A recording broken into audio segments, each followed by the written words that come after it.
Well, welcome everyone. Apologies for the delay in getting started. Holy moly, we were all scrambling a little bit today. We had, in fact, I'll just go ahead and pull up our special guests. We had Giovanni, who was like, I'm not going to be able to make it. I got to work. And I'm like, no problem. And then Julie's like, I don't have my headphones. And I'm like, I got to set up the light. I'm like, why is it so dark in here? So it was just a little bit of like a, we're always scrambling, getting things going. But, hey. But we're here now. We're here now, yeah. And we are here to talk about Episode 9, Bad Hair Day. Oh, David. So, yeah. So number 4? Number 4, 5, or 6. So I posted this in the chat ahead of time. So thank you, Lara, for saying totally fine. Happy to be here. Thanks for hanging in with us, everybody. And it was interesting. I didn't even, I thought about it after I watched it that, Mike and Sully weren't in here at all. So, hey, Brendan, definitely been nailing it in the forum again with all the Doug Days stuff. Are you guys, now I know we're here to talk about Monsters at Work, but as I'm posting up some of these other comments, are you guys excited for Doug Days now that the official trailer is out? Yeah. Yeah, did you, actually, Julie, I don't even know, we didn't talk about it. Did you watch it with Leo at all? I only saw the quick snippet. He has not watched any TV today. Okay. Neither have I. Gio, did you watch the trailer?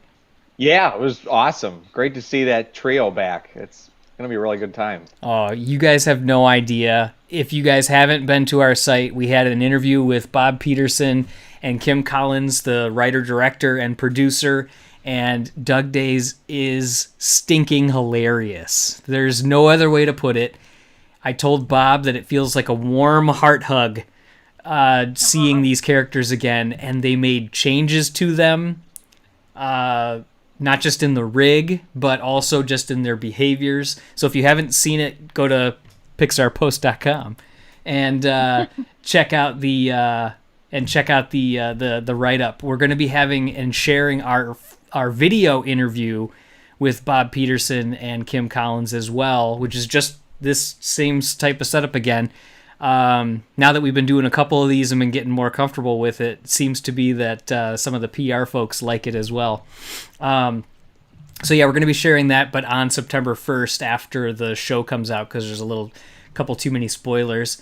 And then Gio, did you end up getting around to watching? I know you did the Bob's Ganaway interview that we had posted. So part 1 of 2. Yes. Yeah, a lot of great info in there. If anyone hasn't watched it yet, definitely check it out. What were a couple of the things that stood out for you in that interview? Because obviously we can talk about some of those things in relation to this episode too.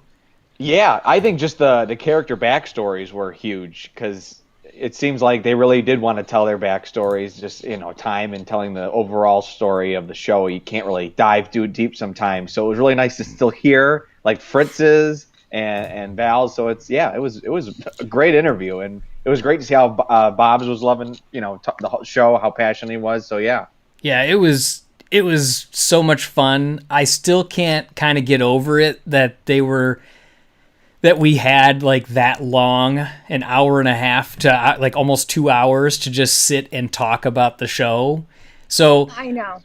Yeah, that was awesome. I was so excited. I mean, I wasn't there, which was kind of a bummer. But I was so excited for you because you were like, "Honey, we talked for almost 2 hours." Yeah, I mean, it was like we could have kept going too. And by the way, Dan here. No way, it's Pixar Post. Hey Dan, you want to come in? Let us know in the chat if you want to, or text me right now if you want to come in. I'll send you the link. You can join us. So look at this. Laura's like, Dan. So come on. So yeah, basically 2 episodes in a row with no Mike and Sully really giving MIFT the space to come into their own. Yeah, so we'll definitely be probably, I don't even know, are we going to shed more of Mike and Sully if this goes to a season 2? For saying hey to some of the other folks, hey Ramen Water, hey Lauren, we got 3 highs in a row from Jordan. And Ro, because I saw you liked a couple of our posts, I ended up going down the rabbit hole and checked out your art page and everything on Twitter. So pretty cool stuff. So M&M Brothers. Oh yeah, we got Guatemala and Guatemala in the house. Because wait, Julie, were you on for that when we determined that Ro and the M&M Brothers were both from Guatemala? I remember Ro was, but I don't remember the M&M Brothers. Yeah, pretty cool stuff. So I think that was last. That must have been last week because I only popped in real quick because we were at Disney last week. Yes. Yeah. Oh man, there's but so many. Next week I'll be back with you. Yes, in house. So great. Glad that you checked it out, Laura, as well. Love the interview with Bob's. What a great guy. He absolutely was. And Jordan's, I saw your comment on the video as well.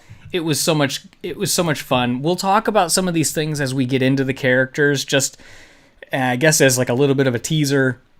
I'm seeing if no Dan text. I guess he blew us off. He really he doesn't like us anymore, everybody. What can we say? But yeah, we'll talk about some more of them. Val's backstory, Fritz, all of them. Yeah, I told Giovanni said, what's with all the emotional backstories? Like Fritz was a single parent, like the wife dies, and then Val was adopted by a group of little monsters, so it's like, they were all little. That's why her last name is Little. And he talked about that fact that she could pound the ground, but she was so gentle as well. Like even if she had to tie a shoe, she could. So yeah, Disney, the parent backstories are always crazy. That's true. Everyone must go except for one. And then Brendan noticing, why am I wearing an Apple Music shirt instead of a Pixar shirt? So yes, I actually was going to wear a Pixar shirt today, and started started looking at them, and I'm like, oh man, I gotta cleanse this. I gotta cleanse this section to get to the good ones. But the other thing is that I'm wearing this. I took like 10 of them. Well, and you took a whole bunch of them because you wanted to rep Pixar at the Disney parks every day you were there.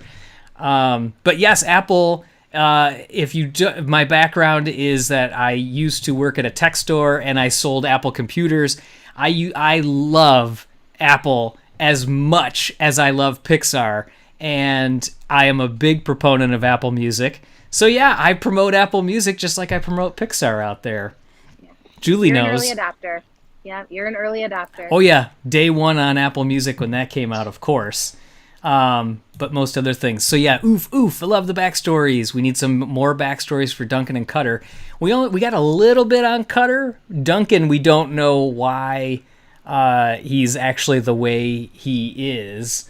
Oh, okay. Well, we can divulge on this question real quick, and then we are finally going to talk about the episode. So thank you again to everybody for dealing with all of our side shoot conversations. How many Pixar shirts we have? Okay, so if you guys don't know, I currently hold the world record for wearing the most Pixar shirts at one time. So if you look up, I think if you just Google Pixar Post World Record, you'll see it was like from a long time ago. And in that one, it was like when we first started the site. No, I think it was like 2014. Yeah, so it was 2014. I'm having trouble hearing you. Siri's talking to me. Thought I was asking for her. And Jace, yes, Apple is basically Pixar with the Steve Jobs connection. So I wanted to bring that up real quick, which is yes. So Pixar, Steve Jobs was the CEO of Pixar. He purchased the Lucas Arts or the Lucas Computer Arts division from George Lucas, if we want to get into a little Pixar history. And so it was one of these whole things where Steve Jobs has always been a part of my life in some form or fashion. Before I even knew that Steve Jobs was involved, I was an Apple fan. So as far as the shirts again, though, real quick, when we did that video, I think I wore 26 at one time, if I remember properly. Keep putting them on over the top of each other. And I thought we were going to have to like slice them off you because we couldn't get it off. And remember how tight it was? But I think you have well over 100. No, I don't think it goes that far now. Yes, including all your sweatshirts and all those other crew ones that you found like on eBay and stuff randomly. Okay, you definitely have 100. No, I don't. I still don't think I have 100. We will. So thank you for the question. We will give an updated tally coming up. But including mine. I don't know. We'll figure. we will tally up the yours and mine, and then total them up. But yeah, we found this amazing deal on eBay. This guy was selling it like a whole duffel bag, a Pixar duffel bag full of Pixar clothes, and we were like, well, let's get that. That was like super cheap back in the day too. Yeah, we'll talk about the Celia. Oh gosh, don't even get me started. I legitimately teared up when Steve Jobs died, and I'm not afraid to say it. It was you cried. I did. It was terrible. It was terrible. I worshipped the guy for like my whole life. I should see if it could be, the Guinness is not as, so it's on recordsetter.com. Guinness is like, they would just have to be wearing the most t-shirts at one time. They don't get as specific as wearing the most Pixar themed t-shirts. But in fact, right next to Wheezy here is your patch that you got. Yeah, this way. It's all backwards. This patch says world record holder right here. So that's next to Wheezy there. So yes. Anyways, so what do you say we talk about the episode? Yeah. And in this one, I will tell you guys that there are a ton of screenshots because I feel like there was so much in the background, so many visual elements and everything like that. So I will say the screenshot that you used for the social images. Yeah, phlegm was one of my favorite parts. Yeah. Of the entire episode, like just this like one? Looking nervously. Oh my gosh, I know. I cracked up so hard at that part. Just the eyes, and not even looking at like putting change in there. I thought that was hilarious. It absolutely was hilarious. I loved every second of that one. Oh, Dan texted.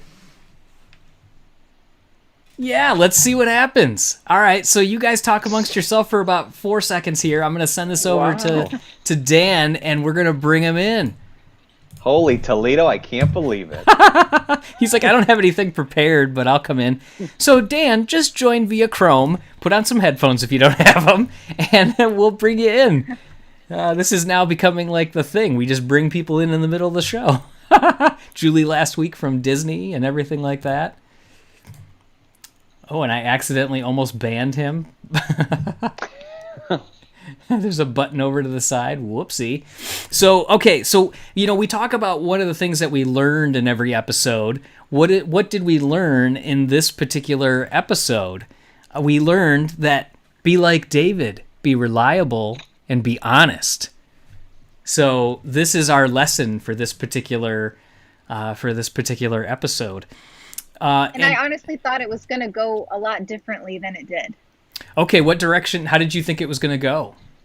So when Double T went into the Double T, yeah, when he went into the shred shack or the shredder shack, yeah, the shred shack, like it's like a hangout.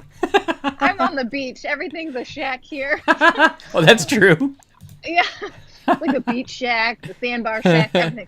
But I thought David was gonna be there, just like that they locked him in accidentally, and he had just been like, Tom Hanks, Castaway style, just stuck there. Oh, that would have been actually a really funny twist.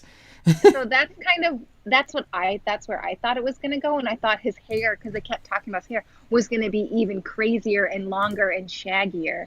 That's what I was expecting. Yes.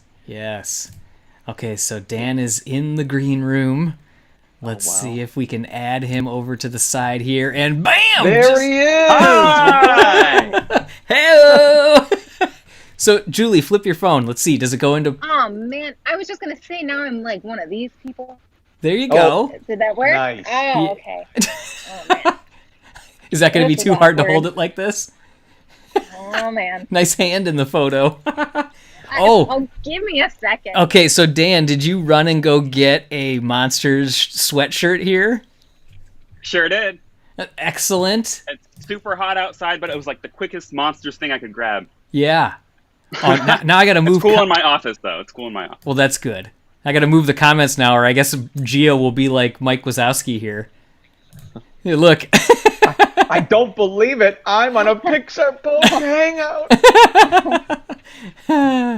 But yeah, Oh, threw man. on the light, threw on the sweatshirt. I'm like super grubby. I'm not prepared, but I'm excited to hang out with you guys. I was just doing some work and I was kind of having it on the background, but then I was like, why not? It's been a while. I gotta do this. Absolutely. I miss my pals. Absolutely. Julie's dropping her headphones. This is crazy over here. Yeah, it is. So, oh geez, Jonathan, watch out. He's got to go number 10. I don't even want to know what that is. That's just straight death, isn't it? That's explosive. Hey, oh, look at this. Laura's saying, hey, Dan, we got it. Oh, Dan, hi. Ramen water. It's a full house tonight. That's right. Oh man, was it already back? It was way back at the Luca teaser trailer. Is that true? That's how long it's been? That probably sounds about right. That was a long time ago. Yeah. Hey everybody. Yeah. So, okay, so we've got everybody here now. We've dragged our feet long enough. We got to talk about some more of this particular episode. So we've got Tylor that comes to the realization that he's going to be the perfect MIFTer now. He's talking to the, what's that? Is it just Giant Eye? What's the guy's name in the elevator shaft?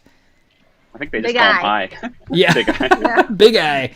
So yeah, so he's there, and so he's like, yeah, I'm gonna do this. I brought donuts. I'm gonna make a good impression. And so yeah, he goes in there. He's got the Krispy Scream donuts instead of Krispy Kreme donuts, and of course they don't like it. They're like, no way, David doesn't like donuts, and so. So they kind of fast forward here a little bit, which by the way, I will point out, if you guys have noticed on the Hangouts, I do kind of theme, I have other lights in here, but I have so much other light like blazing on me that like you don't really see the other like colored lights, but I tinted it like David's hair color. And I do try to somewhat theme them per episode. So you can only usually see it just in that corner, but this one is David's hair. So You do this every week. I will concur. You do that. Yep. If it's like a very Mike heavy episode, I've had it be green. Sometimes if it's Duncan, if I just love Duncan, I'll make it green. If I can theme it, I'll try. But I loved, so they get to the point where now they're welcoming in David. And I thought it's funny too that poor Tylor, as much as they like him, boy, they never really let him know what the heck is going on, right? Like, he's always just thrown in the middle of one of their, like, traditions. And he's just got to try to go along with it and figure it out. It's like, hey, if you really like this person, tell him what's going on. Give the poor guy a heads up. So he gets in line. They welcome David in. And I love it that they kept true to how you would expect Duncan to act when David comes by him. So when fake David goes by Duncan, he says, hey, how's my favorite underling? Up top. So he still is like pointing out that he's under him. So yes. So let's... I like that, but I also liked how sweet he was thinking of him. Who? Duncan. Yes. Oh yeah, like as far as like that he actually showed some emotion towards him. Right. Yeah. So yes, so Bob's talked about this a little bit in the interview, the part 1 interview that we had with him, that this episode was to like kind of like everything it happens in regular life too, where all of a sudden you think you're going to do this, but then there's a curveball that kind of comes in and throws you in a different direction. So in this one, it's the fact that, he's going to be the perfect MIFTer. And then now this is, as Bob's said, one more thing that's going to send him running for the door is that they all are, how can he live up to David? How can he live up to this mystique of this shrine that they've set up for him? So it's just an interesting, thing that he's finally going to come around. And then there's that curveball again that, nope, he's not coming around. We've got Jordan's adventure that's noticing both Dan's and our Pizza Planet trucks. Dan's over here on the side of him. Which one? The Funko one. The cardboard. Yeah. So we have the remix one. And then there's the Funko one, and then the Lego one. So there's a couple. Oh yeah, that's right. The remix. I didn't know which one. Oh yeah, sorry. Okay. Okay, so then Duncan. Okay, what did you? Okay, this seems to me like a Geo one. Although I know you guys probably all laughed at this. But when Duncan was like, Oh, yeah, that was great. That was a great bit of animation. yes, no more David. oh, Julie's doing it now. No more David. Oh, gosh. David has a very Seussian design. I didn't think about that. Oh, my gosh, yes, absolutely. Yes. And That's true. The hairstylist. I was getting some Seuss vibes this whole episode. Absolutely, especially with the nose part, the nose and mouth part. Mm-hmm. Lightning wants to say hi to Dan, the Pixar fan, as Hi, well. Lightning. Ka-chow!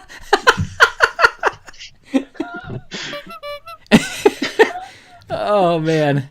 David was 9:26 a.m. on this day 4 years ago. David was pulled into the shredder shaft.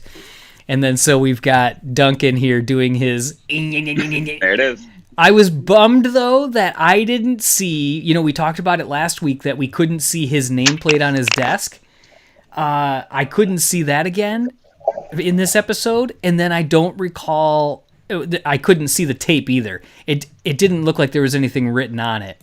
So, yeah. But I was just like, oh, man, give me that.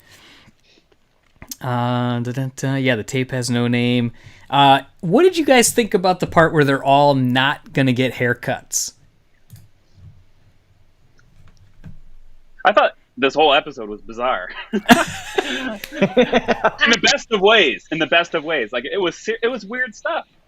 So Britta hasn't really, for those who don't know, my wife Britta, so she hasn't really been following along with the series. I usually watch it by myself or with my son Aiden. He loves it. But she was in bed this morning when I turned it on, and this was one of the first ones she actually watched. I was like, she was cringing the whole time. She was because it was an extra cringy, again, in the best of ways episode. Yes. It was purposely strange, purposely bizarre, over the top sometimes with some of the stuff they were pulling, especially what we're going to get into with, what I'm talking about. Yes. Yeah. Yeah. Way over the top. But I was like, it's not usually this weird. I'm like, who wrote this episode? Who came up with this entire premise of around David and this whole premise around this dead monster who they're still pretending is there, essentially. If you say it out loud and you break it down, it's weird stuff.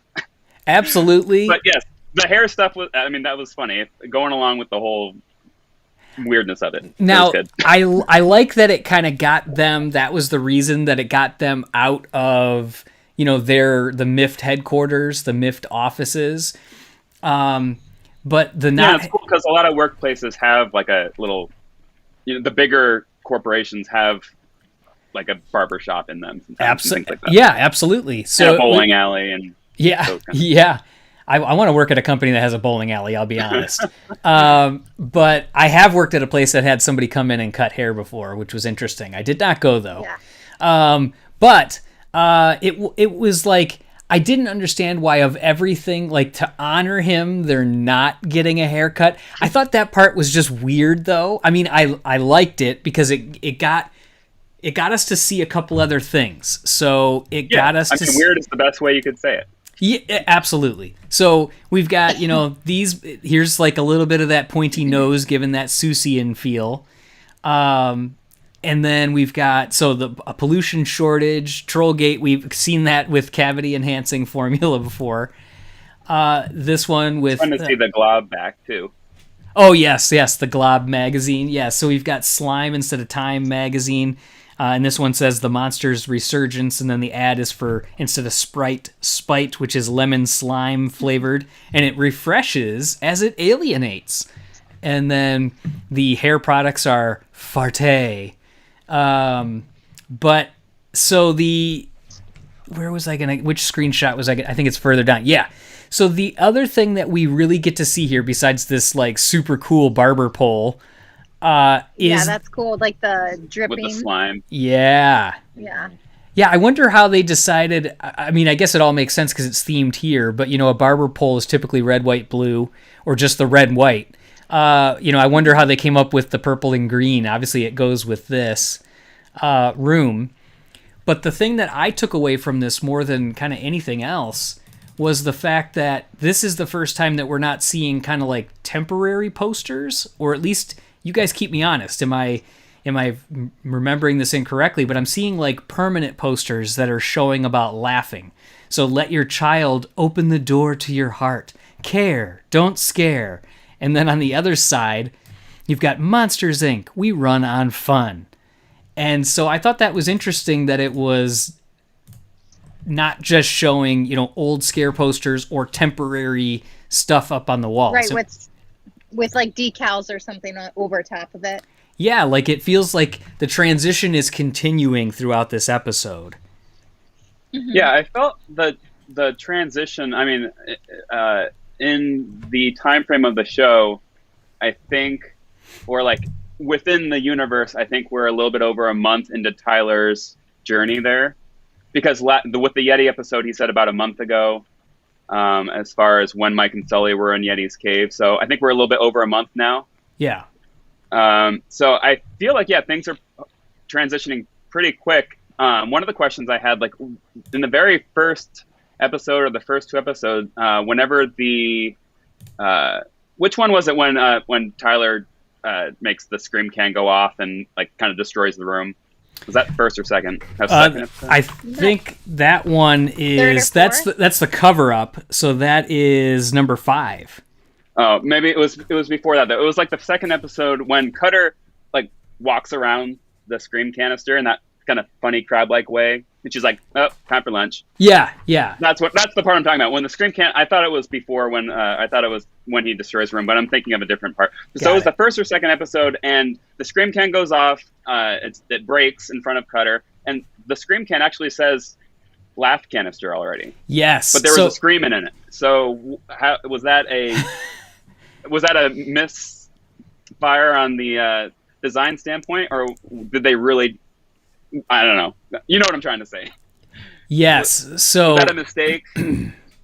Oh, interesting. So here's kind of like, we'll continue on that thought real quick here, but just since Jace brought this up, is in the 6-month flash forward in Monsters, Inc., they still have temporary signs. So that's interesting from a timing perspective here. Maybe they just put them in the barbershop first and we didn't see that. But Dan, we had shared in that hangout for that episode, I had kind of talked about that I was like, it is weird that it says laugh, and then when they go back to the laugh floor when Mike is filling them up, there's no word there. It doesn't say laugh or scare. It just says like canister. So I think it had to be probably just like they must have been messing something up in the design department. Yeah, because I feel like maybe they were making these laugh canisters for the transition, like for the company's transition, but use them maybe the digital renderings, the props maybe too early on, thinking that we wouldn't be reading them, but we are. Right. I don't know. Right. I also wonder when they transition, because in the epilogue of Monsters, Inc., because obviously we're in between the ending and the actual like final moments, the final epilogue, we're in between, obviously, where when Boo's door is being fixed in the background by Mike. So there's that in-between time that we're in right now. Yes. And at the very end of Monsters, Inc., in the epilogue, the laugh canisters have, obviously, they're grown. They're big at that point. Remember? Correct. Yes. So I wonder when they get to that point, or we're going to see the laugh canisters grow at all. Yeah, it'll be interesting to see if they do show that with the size increase, and then as things change. Yeah, are they going to be able to... is that one of the things that they're going to be able to improve in a future episode, to be able to say, we can just capture more, we're leaving Scream on the table. Like people always say, like, don't leave money on the table in a sales meeting or something like that. They could be leaving screams on the table if they don't have, like the twins in a bunk bed. That one, they're like, or Slumber Party, where Mike is like fully changing them out real quick. Maybe they can just be like, oh, we can just change this over and just get it all in one. So it would actually be cool if they showed that in terms of one of the future episodes, if they do that on a season 2, if there is a season 2 and all that kind of stuff. Yeah. So anyway, that was just my little thing about, because we were talking about the transitioning anyway from Scream to Laugh, and it just made me think of those things. Yeah. So okay, so we're doing this. We got this. We've had a couple people mention, and I should have got the screenshot of it, how Celia was getting her hair done. Did she actually get a trim? Because we saw before those, when she says she was thinking about cutting it, and they're all like, and then she said, and Mike says, I like it how it is. No, whoo. So yeah, did she actually get a trim, or is this just like a blowout, like where they're just getting like heated up? Yeah. You think that's what it is, Julie? Oh yeah, she got like her hair's gonna be straight or something now. I like it. So then, okay, so that gives the group a reason to all be out of the MIFT headquarters, like we talked about. We've got it contains offensive artificial flavors and harmful chemicals. So everybody go drink Spite. Bat Boy caught in Love Nest. But yeah, so we've got, Roto in the cage that gets him out. He tries to feed him his treat, but then I liked this part because we see they have plans already started for the laugh extractor. When Fungus says that to Mike, like, oh, should we do the laugh extractor? I thought it was funny that they already have, like, in the same drawer as the Scream extractor, started plans for the laugh extractor. And it's under lock and key. Yeah, absolutely. Because Mike said before, too soon. That's almost one of those things that I kind of feel like they just threw there. I bet, they probably wouldn't have started that yet or anything. But, right. Okay, one of my other favorite lines, again from Duncan, just coming in hot when they go back to the barbershop. And Gio, it seems like you know what I'm going to say. So do you remember? Is it when he was like, what was he a good boy? God. So yes. No, I don't know. Duncan was hilarious there. Him sitting there with that little thing around his neck. Well, no, go ahead. What were you going to say? It's all tied in. So it's, he comes in and he says, hey, watch the eye stalks. They're bleedy. Like, it's, don't hit the eye stalk. It's bleedy. But yes, when he says, did he eat?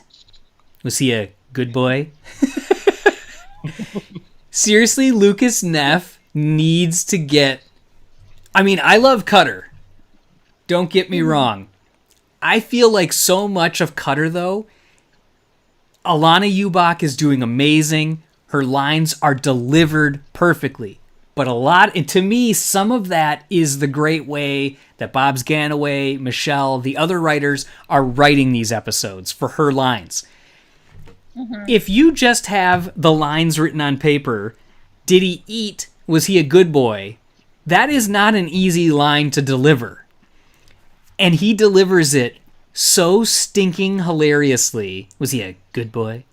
And he does that little smile. Yeah, there is seriously... I mean, the animators and the vocal acting have come together to make the most wonderful... I want a life-size Duncan right over here. I am so obsessed with Duncan. At least like a picture of him on the wall or something. Yes, we need some Duncan. Like I guess we just got to get the toy, right? Poster. We just got to get the toy, right? I mean, but I want a bigger one.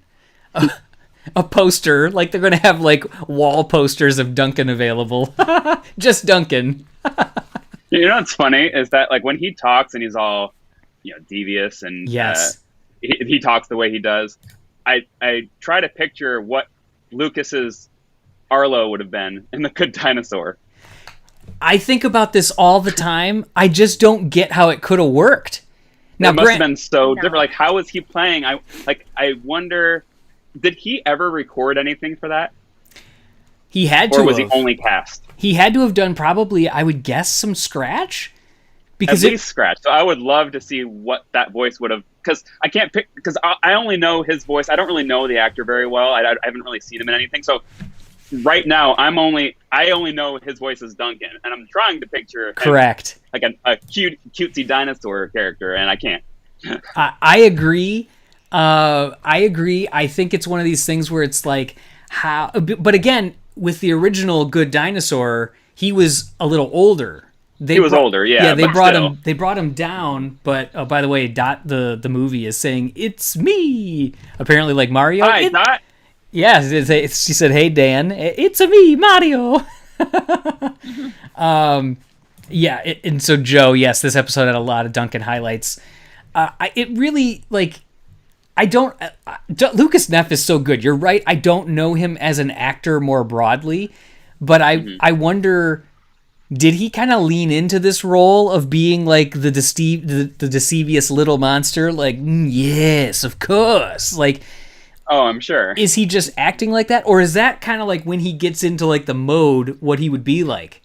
Because can you picture Arlo as with the same? Someone should put Duncan's voice over like the Good Dinosaurs animation. Yeah. See what happens. Yeah. Oh man.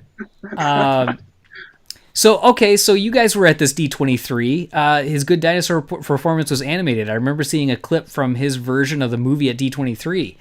So yeah, was that anything? Do you guys remember seeing that? I remember that. By that the time clip, it was. Oh, go for it, Gio. Oh no, go. Well, all I remember is that it was just the bug clip they posted. Were you were there that year, right, Dan? When they showed like. No, so that's what I was going to say. Okay. I was at the 2015 one, and at that point, it was locked in the new story. It was almost out at that point. Right. So this would have been 2 years prior to that you're talking about. So Yes. like the 2013 D23, I wasn't at. No. Yeah, that So was. when it dang, was you got still to see some of that then. Yeah, it was just with the older rig when it was an older Arlo and everything. But I don't remember there being dialogue. I thought it was more just to see the two characters interacting together. We had like an older Spot rig and everything. So I don't know if we ever really got. But I mean, they were probably so far along to come out of D23 and be like, "Here's this giant cast." I'm sure he had recorded a ton of stuff. I would presume so at that point. At least, at least scratch, but maybe even like a first pass, like of like official script and stuff like that. So who knows? But I hope one day. I wish on the extras on the Good Dinosaur Blu-ray. I think we all wish this. That was one of the things that we got to see was a little more about that original Good Dino. That's what I was just gonna say. I didn't want to go too off the rails with the Good Dinosaur stuff, but totally. I so wish that we could even in the art of book, they barely touch on it. Like I know 2 images, if that. I know. But yeah. Yeah, I wish we had that it's too. interesting how many they pulled from other Pixar projects, because obviously we have Mama Imelda in here. We have the old Arlo. Who else did they get? Is there anybody else that they? Mindy, yeah, Mindy Kaling. Mindy Kaling, as discussed. Yeah, so I knew there was another one. So yeah, that's interesting. Billy Crystal. Of course, yeah. You got the originals there. The originals there. But yeah, I don't think anybody else. I'm looking at the rest of them. Ben Feldman had never done one. Which, by the way, Ben Feldman was a guest on the Inside Disney podcast today, which is the official D23 podcast. So I fired that up and I listened to that while I was doing some work today.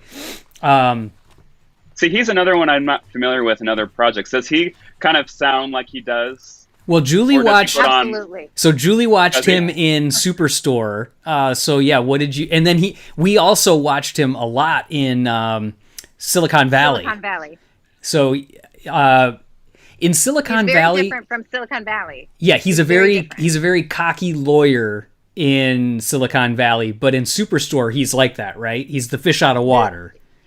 Yes, I feel like it is to a T how he is in Superstore, how he is on Monsters at Work. Yes, absolutely. And actually, so Jace is saying it was so long ago, but I remember Spot running through the forest, and then the camera pans out to show that he's on Arlo's back. So yeah, with Ben Feldman though, he was talking about the fact that when he came in, and he said he did audition for it. He said it wasn't just like he got the job. He said the one thing that they liked about him though is that they didn't want him to they wanted him to not sound like like a monster or anything like that. They just wanted somebody to be a stammering fish out of water character, and he's like, well, that's what I basically am. So he said after they heard it, it fell right into place. So there weren't too many other crazy insights. I was hoping I'd be able to share something from that. There weren't too many other crazy insights from that interview. It was about like 10 minutes of the podcast. He just talked about his kids, like basically they're so young right now. They're like, yeah, whatever. That's my dad. Who cares? But he said like his older like nieces and nephews are all about it, that are in like that 7 to 8 year old range, that they're all about it. So yeah, and he didn't say anything about he said it was difficult with all of he said it's actually, okay, I'm stammering like Tylor now. He set it up like, I understand that I'm not digging coal out of a mine here. This is not a physically hard job. But he said, I am way more exhausted coming home from doing a session of vocal work on Monsters at Work than I ever did on Superstore. And he said, I'd be on set longer with Superstore, but I was just more exhausted because your brain is having to imagine all of the scenarios all day. He goes, you walk into a Superstore and you're in the set, you're seeing everything, you don't have to imagine it. He goes, so I got to imagine it. And then I have to plan out, if they tell me to fall, this time you're going to slam into a wall, but it can't sound the same as if you fall on the floor or trip. He goes, you can't just keep doing like, ooh, ah, ooh. It has to be somewhat different. So you have to like, kind of like, plan things out differently. So he just said he'll come home and his wife's like, what are you doing so like exhausted? And he's like, it's exhausting. And she's like, oh, did you have a hard time with somebody going to get you Diet Cokes all day? Voiceover work is tiring when you're portraying that amount of energy. Tyler's a fast talker. He's nervous. Yeah. He's stuttering a lot. Like when I'm doing my voiceovers for videos, sometimes for hours, yes. reading my script that I've created and things like that. After you're just so wiped, because I'm using that, I'm being enthusiastic. I'm using that energy to portray my excitement for whatever I'm reviewing. And when you're using that excitement for however long I'm recording for, sometimes, like I said, hours. Yeah, I could see exactly what he's talking about. We can have a whole nother session about this, and Julie can fully attest to my frustration when we were doing videos, and she'd be like, just do it in a voiceover. And I'm like, no. I had to stop doing voiceovers because you're right, Dan. It's too hard, especially when you're like, that's doing like ADR. Like that's coming back in and having to like do the voice after it's already animated. So like in this instance, and matching it to the image, and matching to the time. Yeah, like when your finger is tapping, you have to be like, look at that right there. Like you have to try to get all that. So Julie and she used to just be like, just do it. And I'm like, no, because you're not going to be the one doing it. And I used to. It's exhausting. It is so tiring. So I got so tired of that. I only do in video now. I'm like, I'm not doing voiceover. So if I mess up the take, and I try to do everything. But I will say. Yes. I will say it is your dream to do voiceover work, though. Oh, if you want to talk about me doing a voice for a cartoon, yes. Since I was basically an infant, that's all I've ever wanted to do. Was get involved with that. Now, should I have pursued it? Sure, probably. You'll do it one day. It's well, I know. Too late. I think I'm pretty confident that both TJ and Gio will be a voice cameo in a Pixar film one day, and because TJ will get himself in there, he's gonna get Julie in, and all three of you are gonna have like one line in a movie one day.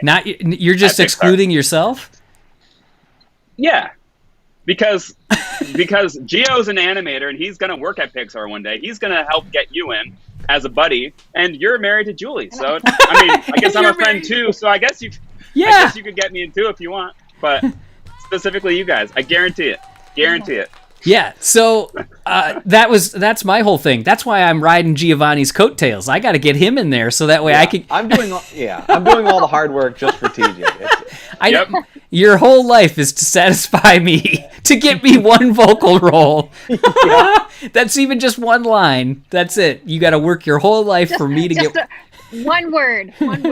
It'll be hey. Hey. And you could be in the additional voices section in the credits. Yeah, exactly. Additional voices. Additional voices. At the very end, like 10 minutes into the credits. Yeah.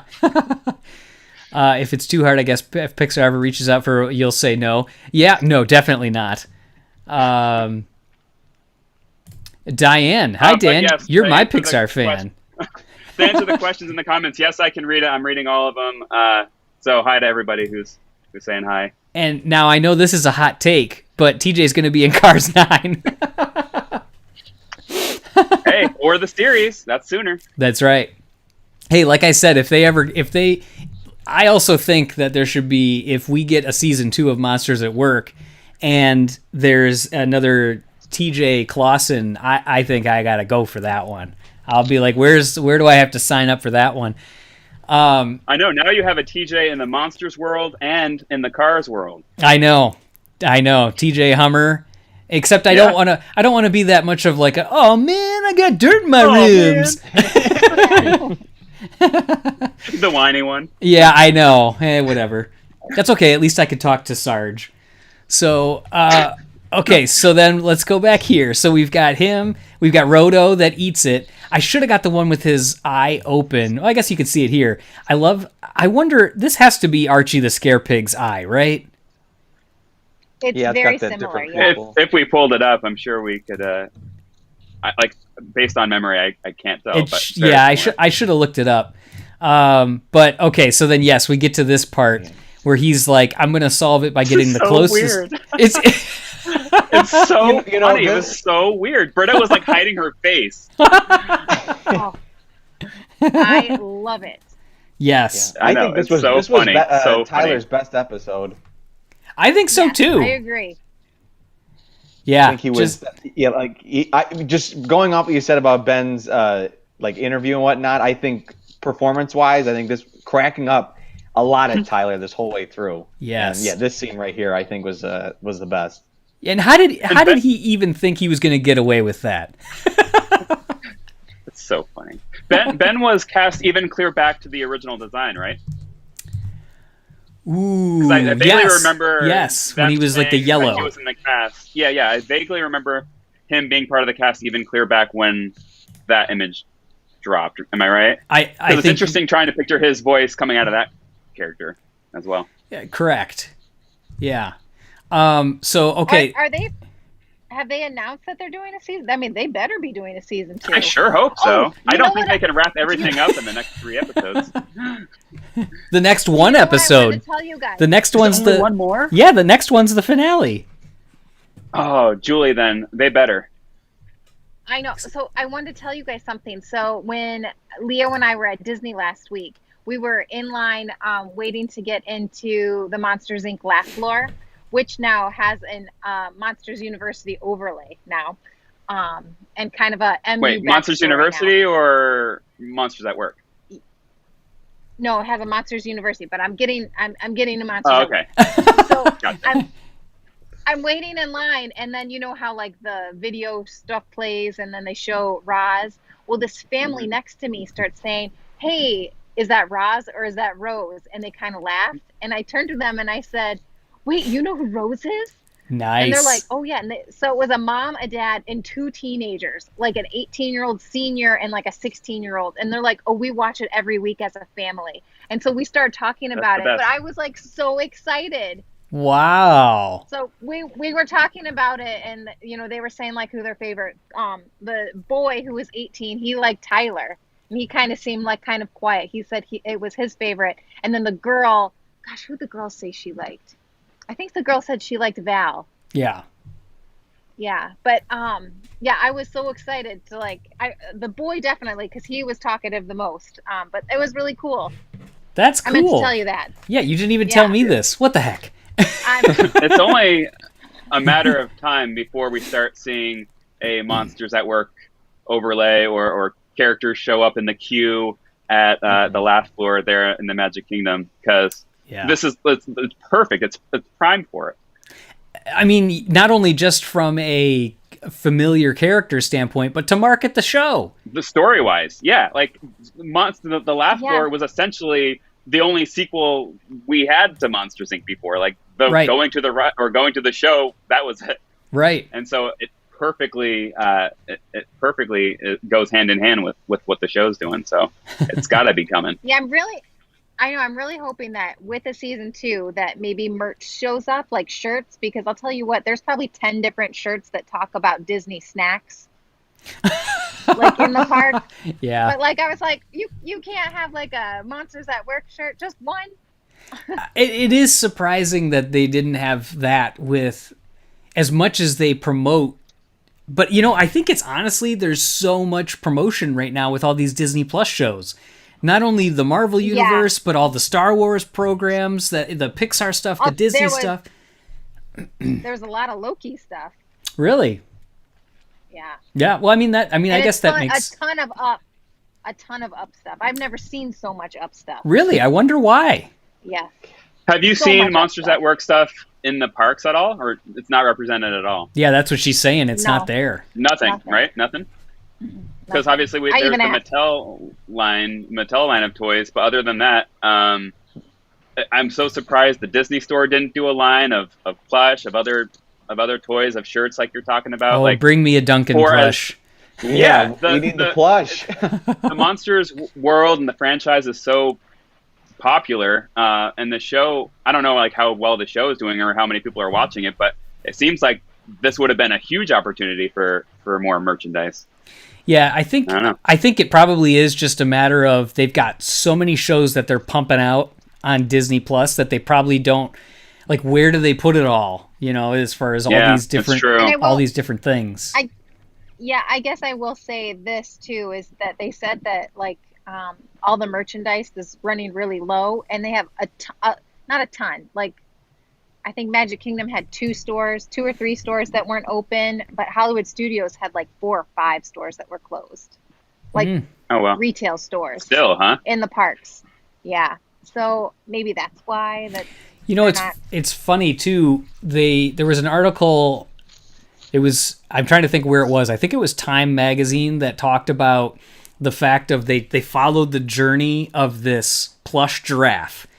And they talked about, like, it's one of like the big ones, like the tall stand-up ones that people put in their kids' rooms. And they talked about the fact that like last year it was $80, now it's $120. And they said the reason why it just keeps trickling down because of all the pandemic related stuff. They said now that cargo space is more limited because production is ramping back up, and they have so the production is trying to ramp back up, but they still don't have enough workers to do all this stuff across the whole globe, and then cargo ships are lower right now, so the freight space, the cost to ship your stuff to the United States is more expensive, so people are shipping less. And then they talked about the fact that there's less warehouse workers in the United States, and they have to pay them more. So it's basically like stuff is staying on the docks longer, stuff is not getting to people, quicker. So it was just this interesting thing that merch in general is just squished right now. It's just under pressure from all of We've seen that with Luca. That's clearly. All those Luca toys are sitting on a bar somewhere. All the Luca toys that never happened. When Turning Red comes out, we're going to get so many Luca toys. Hey, I'm near the Savannah port. It's all probably sitting here. Yeah, go through some barges. I can see them all out there. The freighters. Yeah. I was gonna say, like, for everyone in the comments mentioning the Monsters at Work merch on the Disney Store's website, I don't really count that stuff because it's all kind of like the Zazzle. It's Zazzle stuff. Yeah, it's Yeah. it's an extension of Zazzle. Yeah, it's just the printed images on T-shirts and mugs and stuff. I don't count that as official merch, really. No. It's Agreed. like custom stuff, basically. Agreed, because all they do is just send them the artwork and then they just print it on demand. Yeah. So Brendan had a comment that says, do you think season 2 will be announced on Disney Plus Day, which is scheduled for November 12th? That would be, yes, fingers crossed. That would be awesome. Yeah. Like I said, I tried to get it out of Bob's, but he wasn't, he's like, he genuinely seemed like, he's not certain either. So, I don't think there's certainty right now. We have talked about on here before, we have seen the job postings that say that they are looking for people for Monsters at Work. So that could also mean that they're just ramping up, but hoping for a renewal. Yeah, we don't know. Let's hope that in November we hear something at Disney Plus Day then. So let's talk about Oh, sorry. Yeah, real quick, there's a plush of Val and Tylor in Japan on eBay. I saw a plush pillow of Tylor's head. Let's bring that back up for a second. In the background on a What's Up Disney Plus episode. So that would be cool if they're coming to the Disney store. Yeah. I mean, we are getting the Funkos, but they're not going to come out for a while. So a lot of this other stuff could be down the line. November, and there's only 2 right now. There's Val and Tylor. And why is Japan always getting the best stuff anyway? Always. The best stuff. They Always. Whatever. Exactly. Whatever is right. You just throw up your hands. So I already posted this, but I need some Duncan merch. Can you imagine like having his bendy eyes, like where you could have him be stiff and everything, and his little wings? Oh, I need him as a plush. Okay, That'd so be actually a great Halloween costume. You go ahead and pull that off. Are you thinking about it now? I am. I want to see. TG will dress up as Duncan. He can hold Luxo. Just be like, dress Luxo up like Roto. Yeah. Perfect combo. Luxo Roto. Yeah. Yeah. How does Doug Days have more Funkos than Monsters at Work? Oh my gosh, the Doug Days. Doug Days has like 20 pops. Yeah. Yeah. Okay, so yeah, sorry. So many. We're gonna keep going way off on too many tangents here. So okay. So what were you gonna say about? You were gonna say let's talk about Monsters at Work. Is that where you were gonna go, Julie? Yeah. Because I think my phone and my AirPods are gonna Okay. kaput soon. All right, so we'll go through some of these other things here real quick. So we got this again. We got another appearance of Gary, and of course he's got his paperwork already done, and it's color coded for her filing pleasure. And then one of the silliest gags that I absolutely loved is this gag. Oh. Like, so he sees his purse and he's like, oh, I was just wondering whose purse this is, which, by the way, instead of, fast pain relief, it's slow pain relief. But he's like, oh, I wonder whose purse this is with an R on it. Maybe it's, and he goes, Jonas, is this yours? Because this character is Jonas Rivera, named after the Pixar producer extraordinaire. And he's like, no, mine has a J on it. It's just, he has the same matching bag. I know. So funny. I loved it. That is slapstick at its best. I love that. Okay, so then we go to where David ate lunch in the hallway, and I absolutely love, yes, he's got, instead of grape juice, it's gripe juice, and it's like 1.002% unnatural. And how much do we want to bet that his mom packs his lunch? Absolutely. Yes, I loved that. So it's cool. They get them there. We get the drooler cooler. He's got all his stuff going there. All the puns with all the sandwiches and everything. I thought it was interesting that now this gets Tylor the idea to escape again because of his Barfalo wings. Ooh, a number 5. And a number 3 or a 4? No, this is when he says it's a 5. David is later the one that says that it's a 6. But what I thought was interesting, and I presume this is just they didn't plan all this as far as to be this crazy detailed. But why did Tylor ask for details on what the shredder shaft is and where it is, when we just saw in the last episode that they're like, it's going for the shredder shaft, and they saw where it was? Yeah, I thought of that, but it was a pretty is there only one? Did he episode. Did he need to specify which one? If there's multiple? They did, because he's in this. Fritz says that it's closed. Right, they say it's shredder shaft B.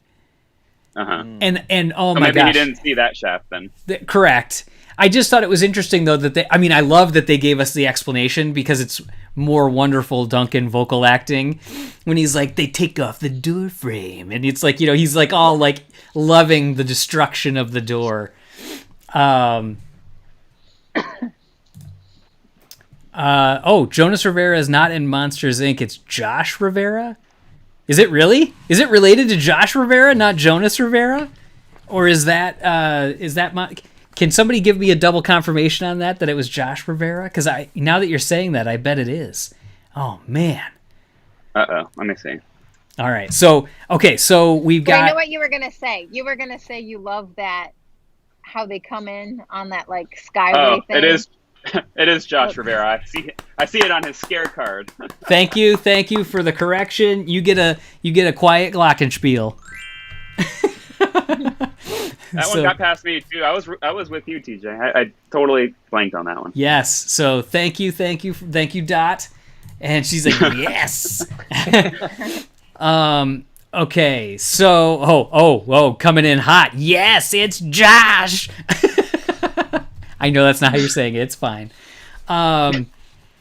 So yes, they're coming in on the MIFT cart. Tylor is.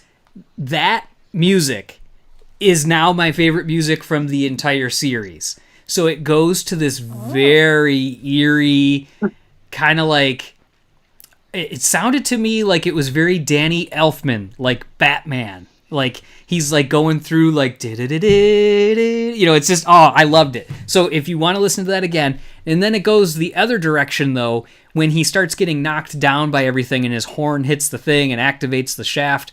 I was kind of bummed though, because it gets a little too circusy for me at that point.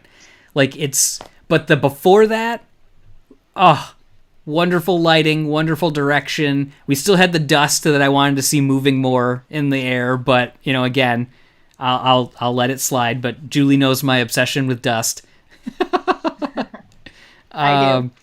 In fact, right up there behind this wall is a letter from Andrew Stanton. That she wrote a letter to Andrew Stanton for me and talked about the fact that I freaked out about dust. So he wrote me back saying, like, cool. That was a long time ago. That was like way before 2002. Before Wall-E came out. Yes. Yep. Yeah. So Brian was going to say, I saw that the music was so cinematic. Yes, absolutely. The music was amazing. And we do need that song in the soundtrack. There is a Monsters at Work soundtrack on Spotify. It's been out there. And in fact, you can... did we end up posting? We did not post the review of it, but we posted it. Yeah, we did too. We did do a post about it with Dominic Lewis doing that. So yes, it's out there on Spotify and Apple Music. And so then we get to see he hits his head. He gets knocked out. That was good directing. I thought that was cool with like the flashback. That it was like do, and the only selective color that's there is that magenta-y kind of red color, and that's because now we're going to go see Duncan, or David. I keep calling him Duncan. We see David, and we get this off-the-wall, again, odd song that is sung by Dominic Lewis, the all-male choir, about David's hair. Oh my gosh! Yeah, and I couldn't even with this. The silhouette of David, I got total Lorax vibes. Well, that goes along with the Susian thing. Yeah, absolutely. Mm-hmm. Yeah. So yes, you know what? In the back of my mind, I was thinking that I couldn't I didn't consciously think of. It was more of subconsciously. I knew what I was feeling when I saw it. Like, oh, that reminds me of something. But I didn't actually think of the Lorax. But now when you say it, I'm like, that's what it was. Yes. Yeah. And so, yes, you can get the full a cappella version of that David's song, and the beginning of it says, David's hair was glowing, natural and clean, healthy, full of body. So, and then it keeps going from there. But you can hear that in the credits. So if you want to hear the full version, you can hear that after they do the Monsters, Inc. theme version as that as well. So was Tylor in Purgatory. Yeah, he was kind of like in Lost. He was in the in-between here. Yeah, for a second, I thought Tylor died. Wait, it's on Spotify. That song is on Spotify? Are you kidding? Is it really? This is... Oh my goodness. This is just turning into this group of the most prepared people are not prepared. Hey, I wasn't prepared. Dan's out. I'm not prepared. So then we get... He comes out. He's got the lock of hair, but it really is Roto that he's grabbed. Rose comes in with the surprise and gave him a lock of hair, and she's, where did this come from? Don't ask questions you don't want to know the answer to, essentially. I loved that. Yeah, and you remind me of another employee, full of passion and zeal, brimming with untapped talent. Yeah, David.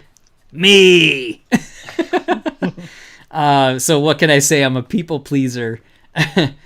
Oh, yes, no, the soundtrack is. Okay, so sorry, Dot. Just lost in translation with the delay of the comments coming in here. So, yes, so then we get they all come back in. They figure out that the hair is wrong. And I love, again, Duncan's eyes all down below. His whole body's below the table, just his eyes down, squinting. Well, they don't call me the ultimate Pixar fan for nothing. That sounds like a Duncan line. Tuesday, anyway. Yeah, exactly. Yeah, who is the they? So we've got so here's an observation. So I thought this was cool. So he learns again that you have to be what did we say that we had to learn here? That it was reliable and honest. And as he is telling the truth about all this, he's walking around the room, and as his frustration comes to a head, he just plops down in David's chair, the first time that he sits in David's chair. And that is, in my opinion, the realization that he is now going to be David. Like, he was trying to be the perfect MIFTer. He was reliable. He was honest. He told the truth. He sits down in David's chair. He takes the place of David. So I thought that was kind of like a cool little background story thing. Did anybody else think that, or am I thinking way too into it? No, I thought the same No, thing. I think you're reading the right amount into it. Okay. Yeah. I kind of thought that they all love David, and I kind of feel like that's going to be the same thing for him. Yeah. Well, hopefully he doesn't have to have a shrine. No. So then we've got the closing Cutter gag here, which is just wonderful. She has the whole bag of it.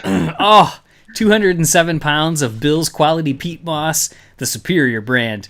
Treat your garden to the grossest. But yeah, on the other side, she's got tape on it. It's just a whole bag of David's hair. Keep it in a footlocker under the stairs. That guy was a shitter.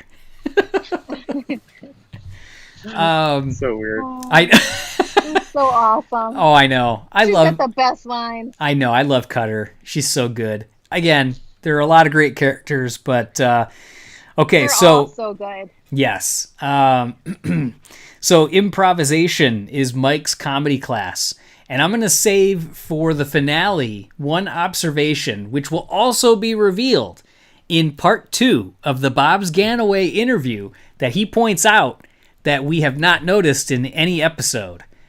So he's... Whoa. Yes. He points out something, but I'm going to save it for the finale because that part 2 is coming out on that day on September 1st as well.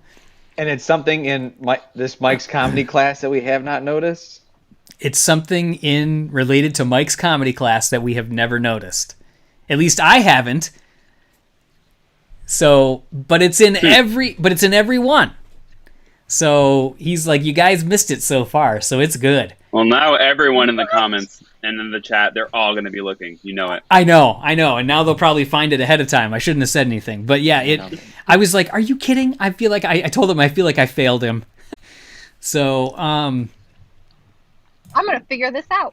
Well, so there you go. Did anybody else notice the animation for Mike's Comedy Class logo changes in each episode? Just noticed it last week. That is exact. I think essentially Brendan has hacked into my computer. It's not just the animation for it. It's the fact that the chattering teeth do something different in every episode. Okay. So, like the last one, the last one, it like helicopters out. This episode, it's like a tail appears on it. So Ro, I noticed it recently too. Yeah.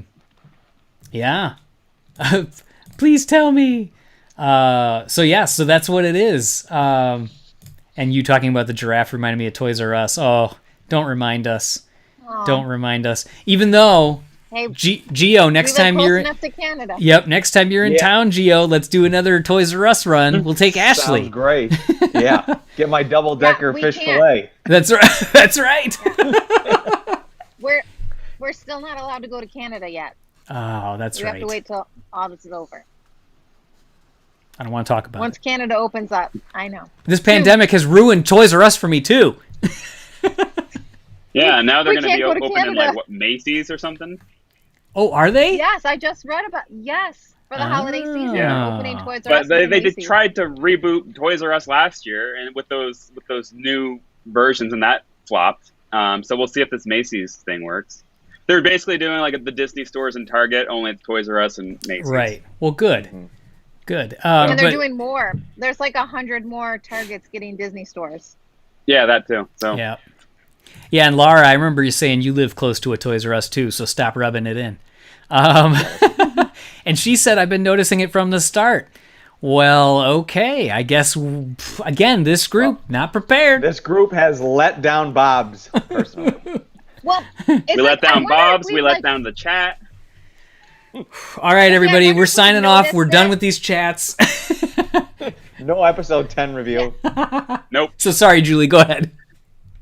I wonder if we've noticed it, but just not like really picked up on it. You know what I mean? It's probably one of these things where it was just back Like, here. Subconsciously. Yeah. Yeah. Is this our way to try to make ourselves feel better for missing it? Yes. Yes.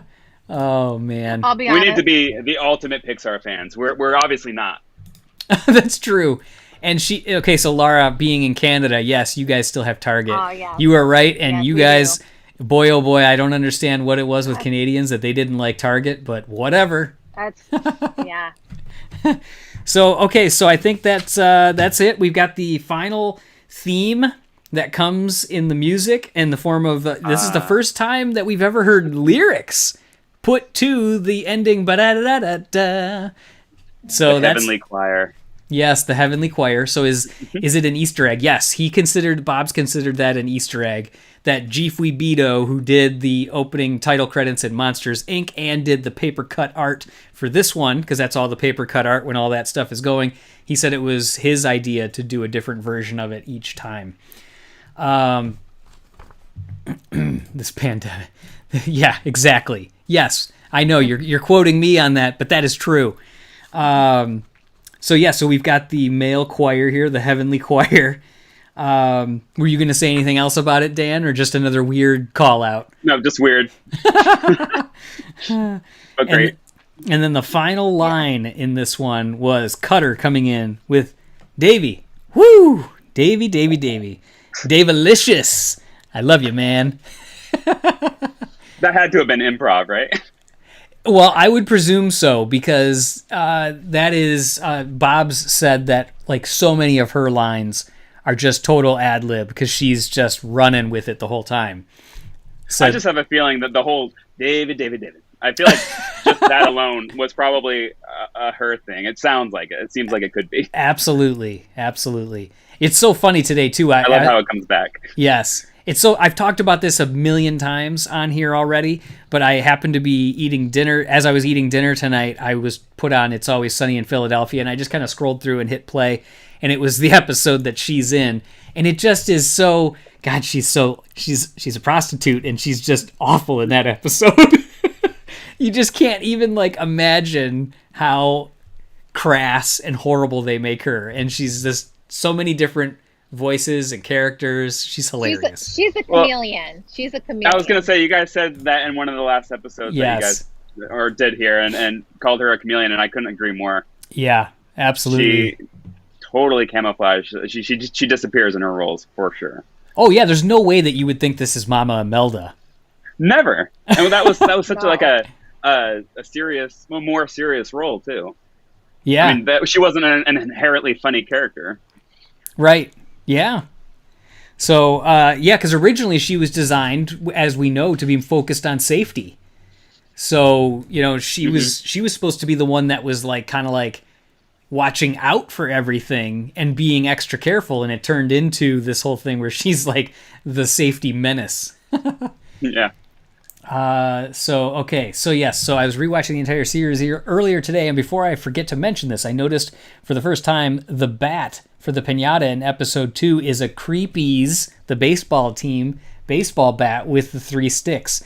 I did notice that. It's one of those things that, I just never kind of put it back together, but I think it's in one of the screenshots too, if I remember.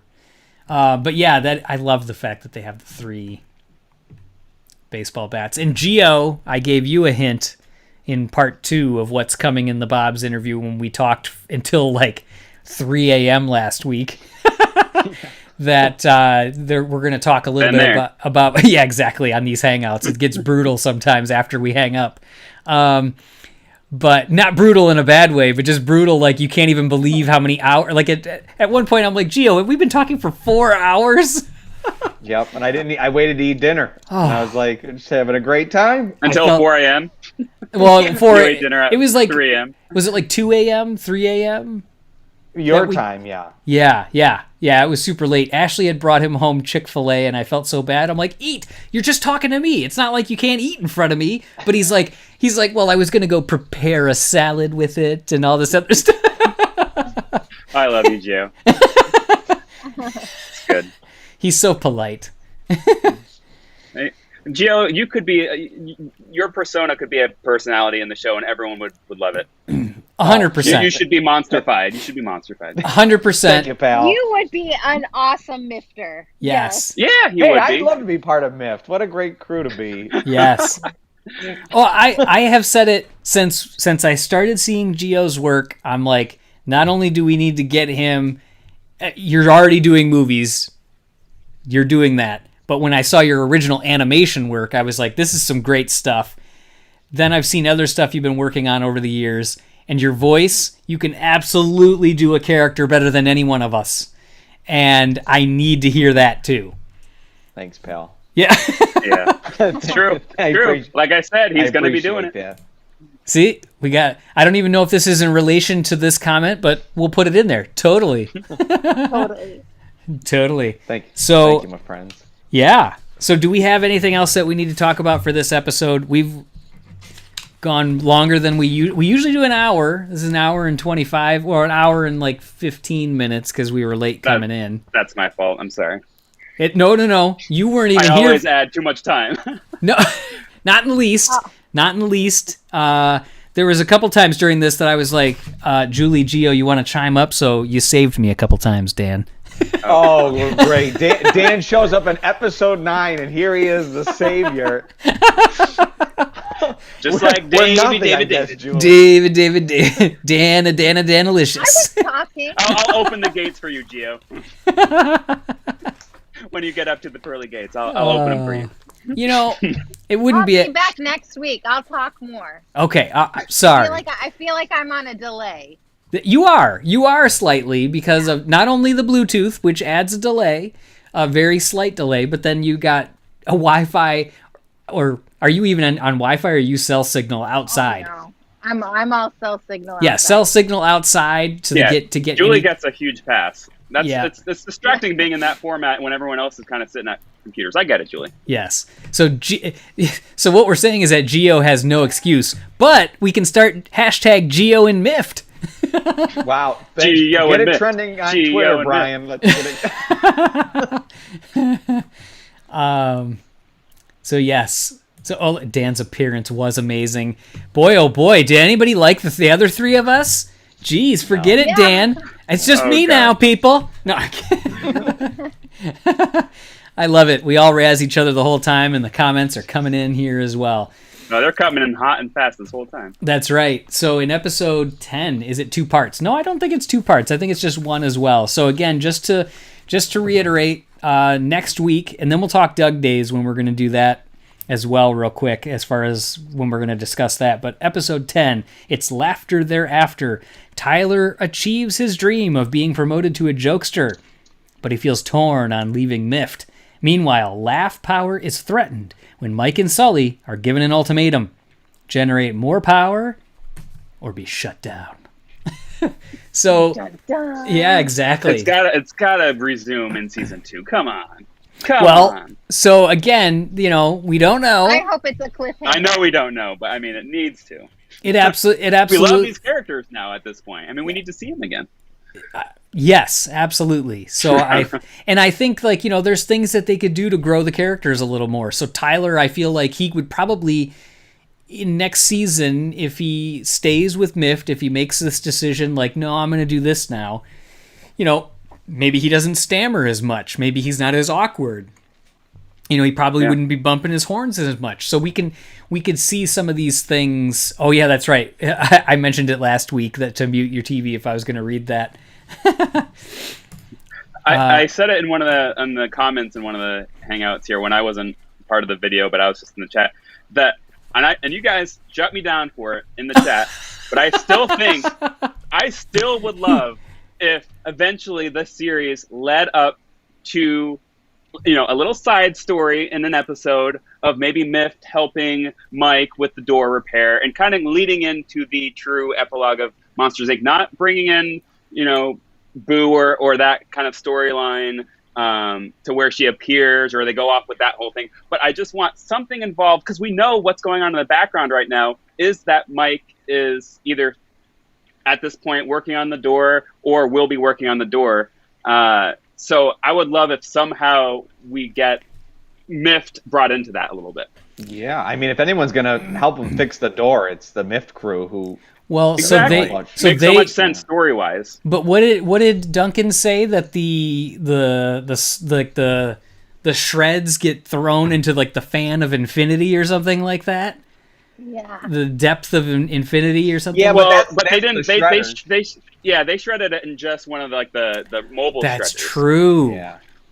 So I don't know. I'm just saying they could make it fit in the MIFT storyline if they wanted to, stretch some things a little bit. Either way, I just think that it makes sense in the timeline to somehow touch on that a little bit.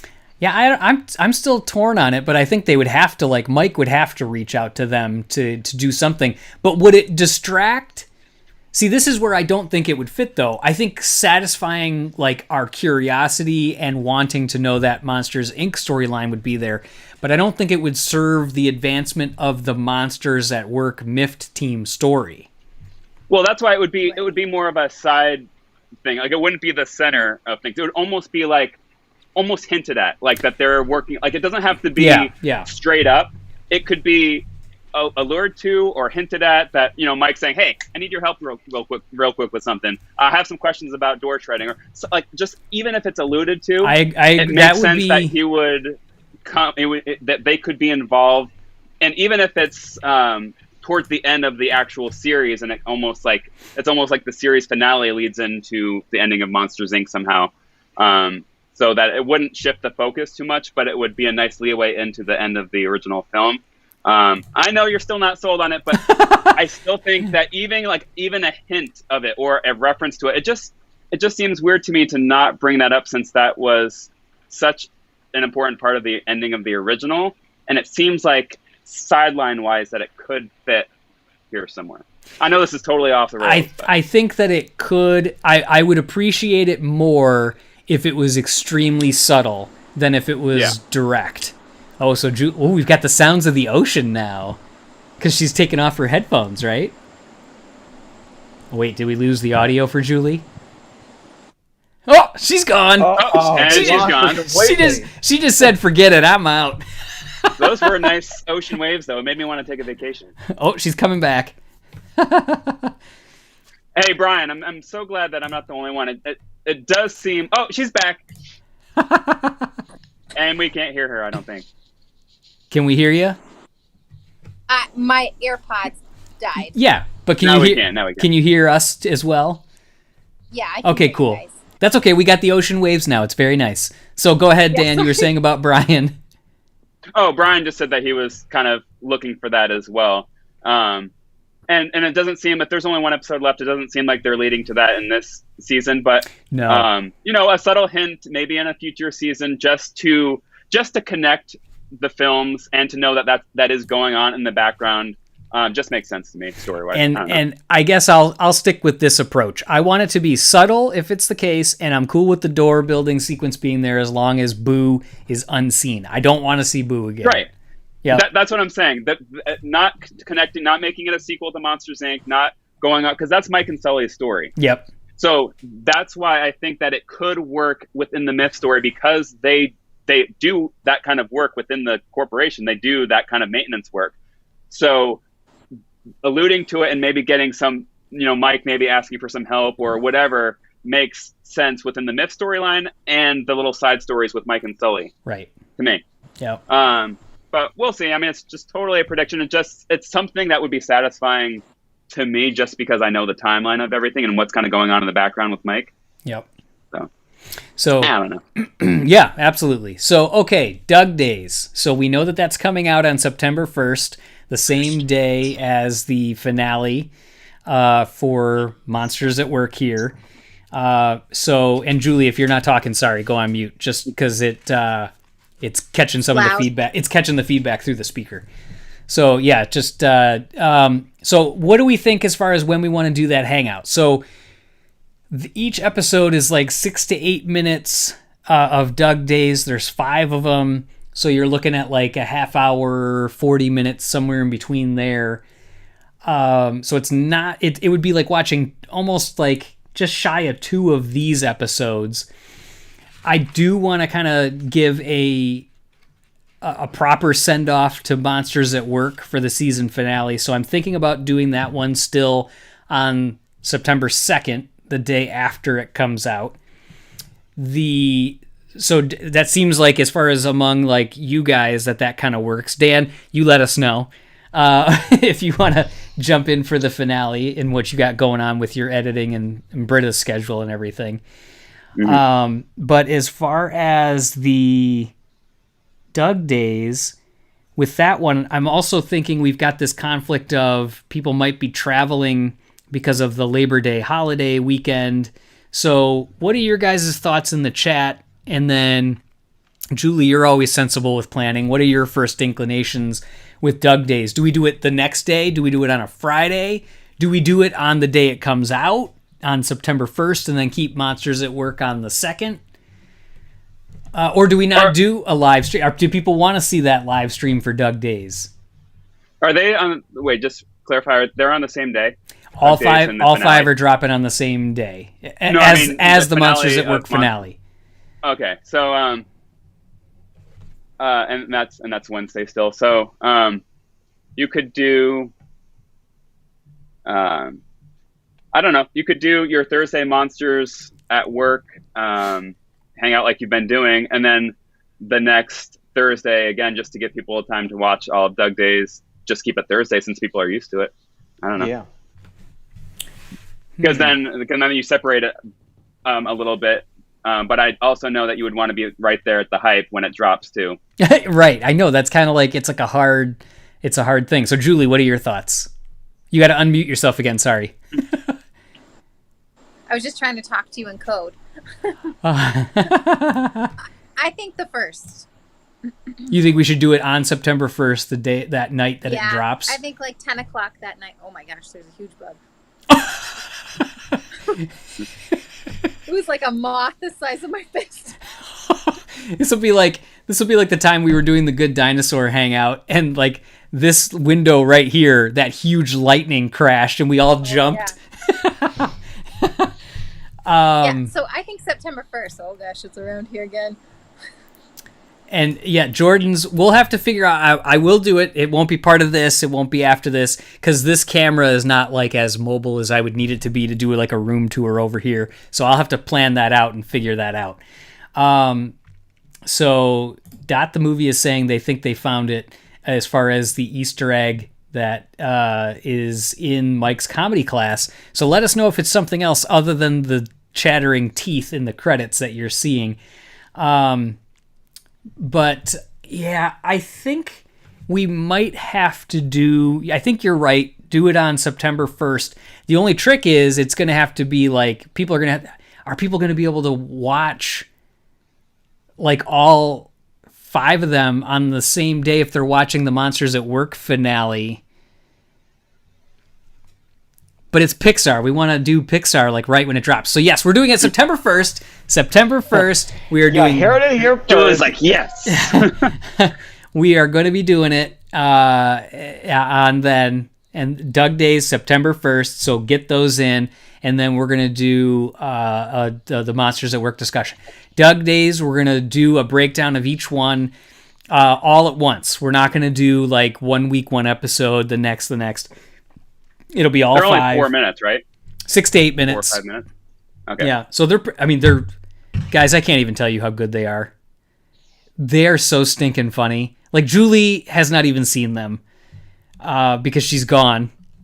But they are so funny. I saw somebody ask if Ed Asner is coming back to voice Carl. And yes, absolutely. All the original vocal cast is back. Which is amazing that he's, alive and well still. He's up there.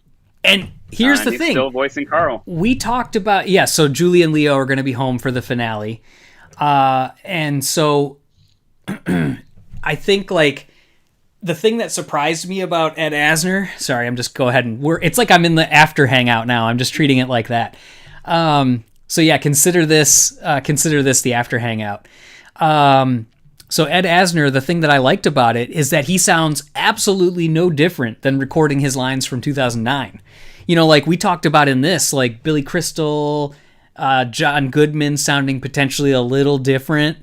So it's one of these things where it's like, oh man, I can't believe that all this time he sounds exactly the same. And it's so funny. I can tell from the few small snippets they've released. I'm like, that's him. And it's so cool to see the characters after all these years, finally with a modern rig and everything, modern animation, because we've seen sequels to almost every other older Pixar film and have seen that transformation from the older style to the new technology. And now we finally get to see new versions of Doug and Russell and Carl, and it's going to be awesome.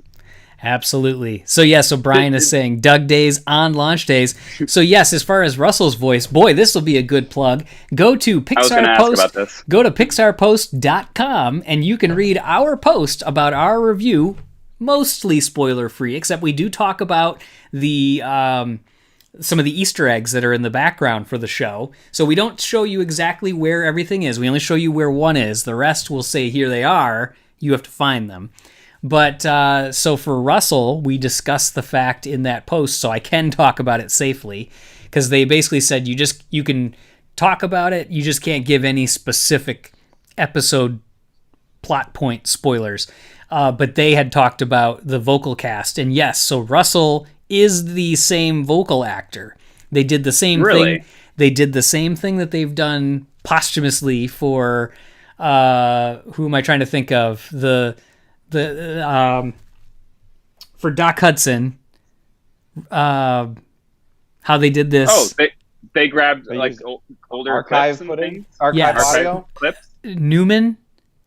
Paul Newman. Thank you. So they did the same thing. They went back and they had a lot of unused dialogue from Up that they did. So Bob Peterson said, "Hey, Oh, Ed sounds exactly as he did in the original movie theater, which is Yeah. crazy. With how, yeah. So, And what they did with Don Rickles as well. yes. So, yes. He only got like what 3 lines. Yeah, I know they really, like ow. they really Like cut. ow. I think that was it. They cut him He said, short. "Watch it." So yes, thank you to everybody in the chat for coming to my rescue with Paul Newman. But yeah, so they went back and he said that there was quite a few lines that they had written, and the editorial team has to go back and try to find audio that matches or that could work with the lines of dialogue that Bob Peterson had written. And they said they actually found some that when Bob heard them, they're better than what I had written. So yes, Russell's there. He's not used a ton, but I won't go into too much more. Jeff Pigeon, awesome. a Pixarian, makes a awesome vocal cameo as well in this. So, Was he the squirrel? well, I can't tell you that, but he's not.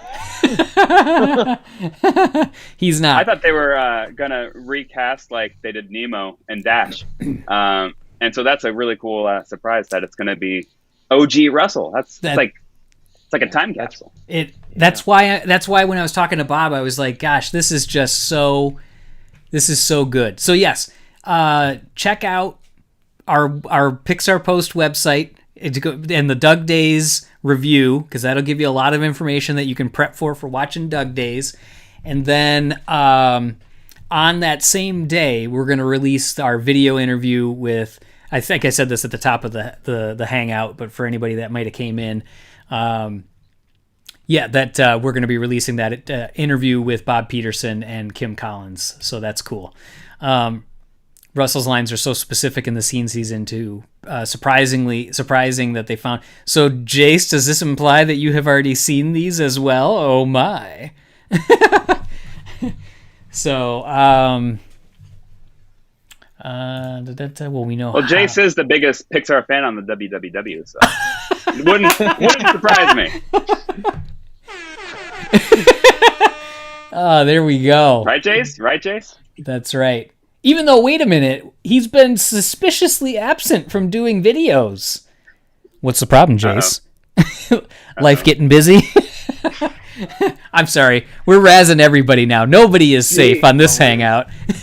Giovanni's like... Except for Gio. He's too nice. Gio's like, my mom raised me better than this. You people just keep going on your own. Despicable. My gosh. Oh, that's hilarious. So... All right, what else do we have here? Well, M&M Brothers, there's 6 to 8 minutes for each one. So, yeah, anything else that we have to discuss for this one? Oh, people were asking about the time for Doug Day's Hangout. Yeah, we'll do it at 10 p.m. again. We'll do it at 10 p.m. on Thursday, September 1st. And then we will do... Oh, wait a minute. Actually, I'm the biggest Pixar fan. Bam! Oh, whoa. We're getting it's a battle. We're getting. Who's it gonna be? Who will enter? Who will leave the cage first? In fact, hey, that's a good segue.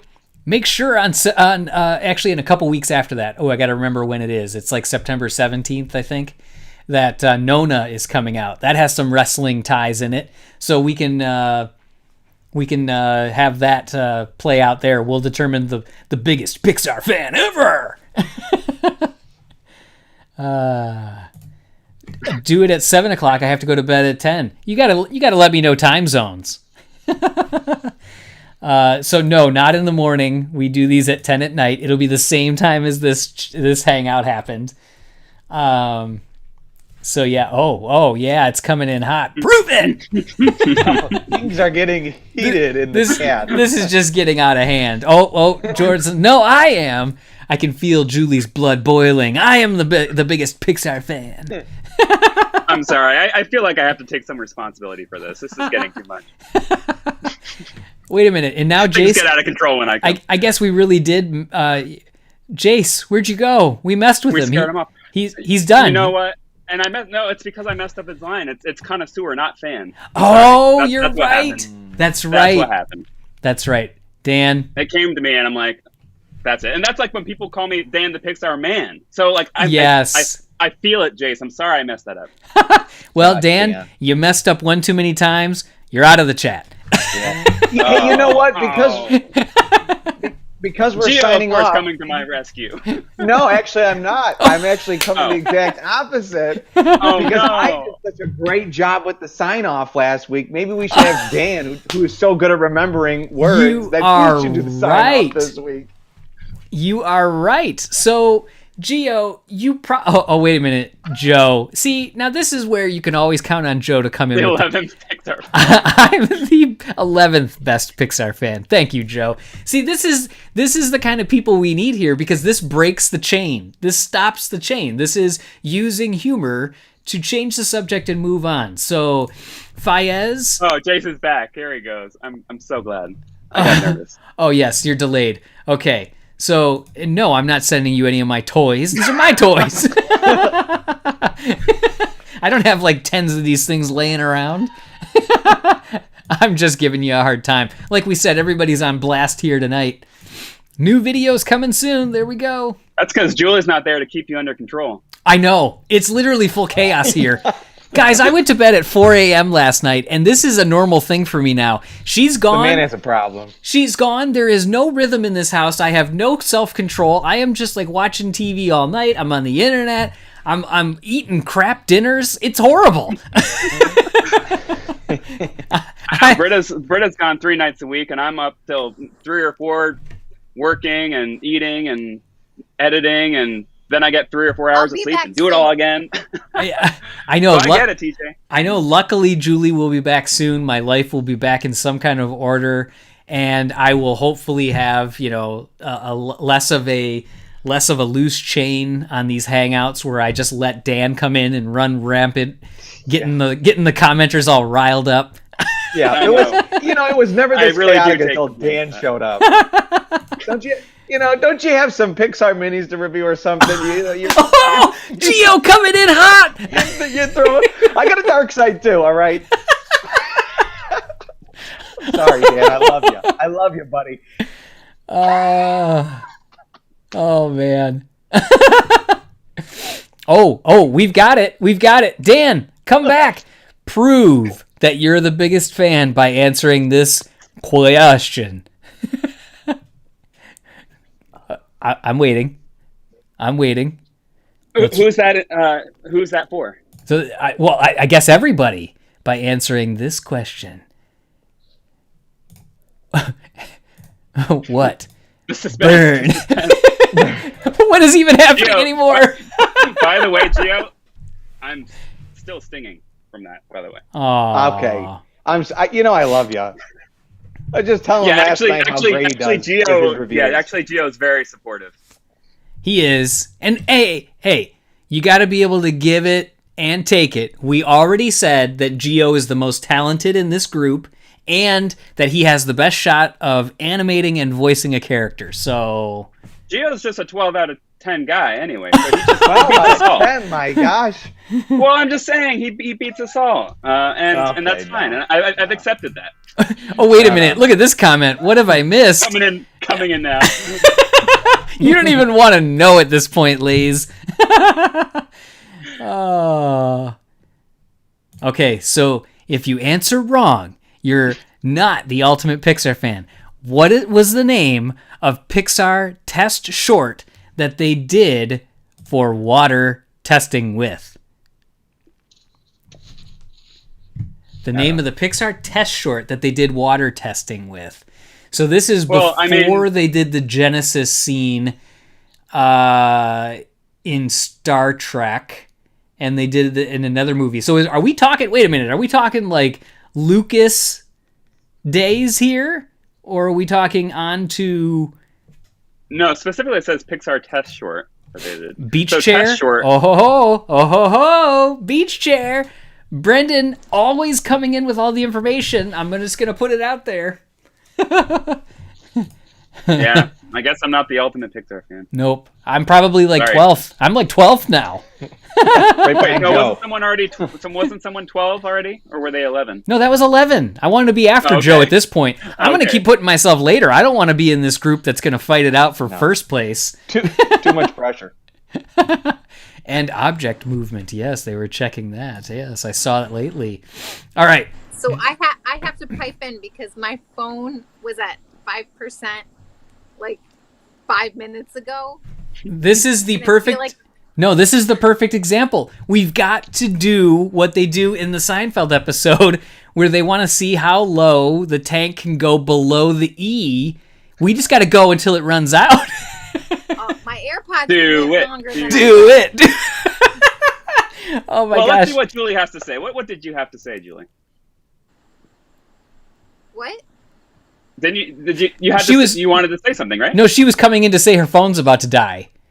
Oh, I thought you had something important to say because your phone was going to die. You wanted to get it out. Oh no, it's just I might just disappear. Oh, okay.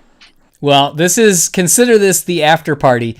For anybody that has not been part of, well, if you're not on the screen, this is what essentially it divulges into. Sidebar conversations. Until 3 a.m. It's insane stupidity. Julie usually hits the sack around after like 4 or 5 yawns, right around midnight. She will go off and she's like, I got to take a shower. I'm out of here. Yep, right around midnight, and then everything else just goes the heck. Yes. After that. Yeah, It goes and you until about 3 or 4. boys just stay on and talk all night long. Well, Gio has the advantage because he's 3 hours behind us. So when we're up till 3, Touche. he's only up till midnight. Yeah. It's great for him. Yeah.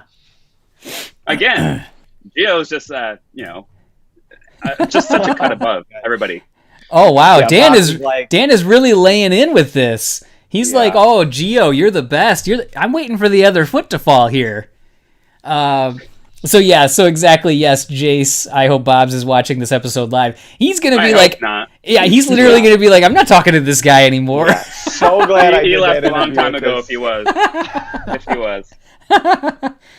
Oh man, Great interview, by the way. I caught part 1, and I'm excited for part 2. thanks. Yeah, I watched it this morning in bed. I was up early because I couldn't sleep, and put in my AirPods while Britta was still sleeping, and that was the perfect thing to watch this morning while I was kind of just waking up. So well, yep. thanks. I'm glad I could wake you up.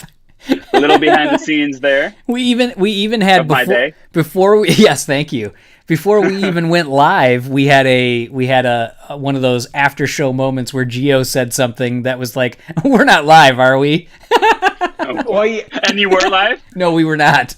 Oh, okay. Oh, Oh, Gio. Oh, so DJ. what happened to talking about the episode? Yeah, I think that ended like 20 minutes ago. That was a long time ago. yeah, it did. It's full crazy right now. So do we have anything else that we need to talk about? Is anybody in the chat enjoying this? Because at this point, I am just, like I said, I'm off the hinges. Julie has been gone for 3 weeks with Leo, and I am just full nutty at this point. Do you see what happens when she is not in my life, helping me become a structured, normal person? I'm full chaos.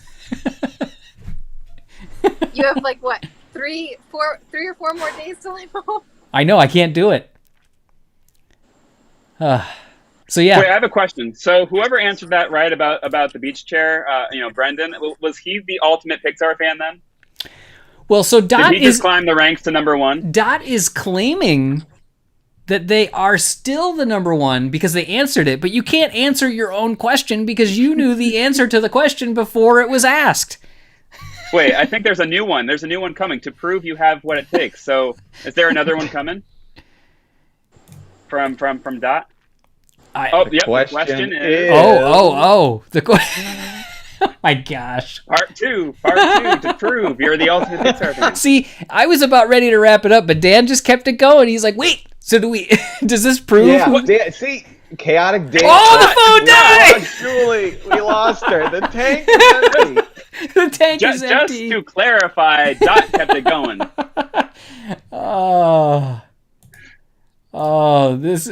Wait, now I can't believe I'm in a Pixar post hangout. I gotta move this down. Yep, Julie lost it. She's out. I love how you essentially cheered when she. Well, it was it's like the It was the episode. goal. I know it was the goal. It's the goal. It's the Let's see if episode we of could go. Seinfeld. It's the test drive of the car. Yeah, it was nothing personal, Julie. Yeah. She will never watch this again. We can say whatever we want now. No. So here's a question. What Pixar movie is likely to get a sequel next? Oh, man. That is a good question. I hope none of them. I feel like, no, honestly, like, I feel like Luca and Onward and Soul, to me, all have felt like a Wall-E or a Ratatouille or an Up. They've all felt like they don't need anything. They don't feel very franchisey to me. I just want to leave them alone. If we're talking about the more recent films, because those are the all same with The Good Dinosaur, Inside Out. They feel self-contained to me, and I wouldn't want to see sequels to any of them, honestly. I feel like so many people, when they bring this up, have said Inside Out, because there's a lot more you could do there with the craziness of all the characters in her head. Maybe they've changed a little bit. Maybe Riley's changed. There's a lot you could do. I personally wouldn't want to see it. I think, okay, if somebody said you have to, I agree with the M&M brothers and Peter here that said Incredibles. If I had to have another one, I would say another Incredibles. That makes sense to me too, because the other movies like Gio's trying to get a word in edgewise between us here. No, I'm sorry. I wasn't even looking at the screen for a second. No, I'm so sorry. Go ahead. Go ahead. I didn't even see you, Gio. I apologize. No, it's fine. It's fine. Okay. So I want to hear you. Oh, listen. Is it likely? Who knows? But I'm still waiting for my Bugs Life sequel, and I'll wait. Oh, that's the one. Forever and ever. I think Bugs Life could lend itself. I get it. I know. So here's my problem with Bugs Life. They could really screw it up, and I'm not sure I want them to touch it. I know. True. But they could get the same. Those characters are so great. That's why I would like just to see them back at least some shorts. Like I would love to see them in shorts or a series. Yeah, like a Disney Plus series. At least just to see the characters again. Yeah, I'll give you that. They could get the same vocal actors. I think. I mean, obviously Joe Ranft has passed, who did Heimlich. That's true. That would be rough. It could be replicated. You could probably find somebody to do something like that. Poor Gio. You literally see his head in between ours, and we're like looking at each other, just talking into each of his ears. I know, because I was looking this way, because the chat's this way. Oh no, I'd have to turn this way. Yeah. There we go. So what's up, Gio? No, you say what's up, Dan. We bypassed Gio. You remember? That's right. Oh yeah, we got to go above him. Hey, DJ. So hey, Dan, what's going on? Where'd Gio go anyway? So, seriously, this is just lost. This is just insanity. Now, with Disney Plus, I feel strongly that the future of like continuing on characters rather than sequels are these kind of like Doug Days type of things. Yeah. Because like I wouldn't have wanted to see an Up sequel, because I feel like movies like Up or Wall-E or Onward, they're so personal to the filmmaker. There was a story there that came from the heart, and same with Inside Out as well. That just sheer heart and emotion and honesty that came from those films just isn't franchisable to me, in my opinion. But I would love, for example, if you did some shorts with Barley and Ian, or you did some shorts with Carl and Russell like they're doing, or you did some shorts with Joe, or 22, or you did some shorts with Luca and Alberto, totally on board with that. But as far as a movie, I feel like it would take away from the honesty of the originals. Yeah. For those particular kinds of movies.